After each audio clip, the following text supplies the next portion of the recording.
حسد سے بچنے کے لیے سورت فلق اور سورت ناس جو کہ 30ویں پارے کی آخری دو صورتیں ہیں، ان دونوں صورتوں کو صبح بھی 3 مرتبہ اور شام کو بھی 3 مرتبہ پڑھنا ہے۔ اور سورت فلق کی اگر آپ آخری آیت دیکھیں وَمِن شَرِّ حَاسِدٍ اِذَا حَسَد، یعنی کہ حاسدین کے حسد سے بچنے کی دعا بھی مانگی گئی ہے، تو ان دونوں صورتوں کو صبح بھی 3 مرتبہ شام کو بھی 3 مرتبہ پڑھنا ہے۔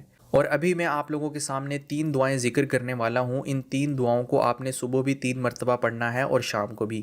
ان کی خاصیت یہ ہے کہ اس سے آپ بری نظر سے، جادو وغیرہ سے، دنیا کے اندر کوئی بھی ایسی چیز ہو جو آپ کو نقصان پہنچا سکتی ہو، یا کوئی بھی موذی جانور ہو جو آپ کو کاٹ سکتا ہو، کسی بھی قسم کے نقصان سے آپ کو یہ دعائیں بچائیں گی۔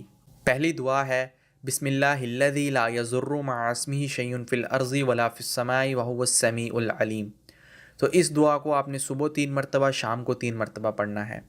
دوسری دعا ہے اعوذ بکلمات اللہ التامات من شر ما خلق، اس کو بھی 3 مرتبہ صبح اور 3 مرتبہ شام کو۔ تیسری دعا ہے اللہم انا نجعلک فی نحورہم ونعوذ بک من شرورہم، اس کو بھی صبح 3 مرتبہ اور شام کو 3 مرتبہ پڑھنا ہے۔ اگر آپ صبح کو یہ 3 مرتبہ پڑھتے ہیں تو آپ شام تک اللہ کی حفاظت میں رہیں گے، اور اگر آپ شام کو پڑھتے ہیں تو شام سے لے کے صبح تک اللہ کی حفاظت میں رہیں گے۔ تو 30ویں پارے کی آخری دو صورتوں کا اور ان 3 دعاؤں کا ضرور اہتمام کریں۔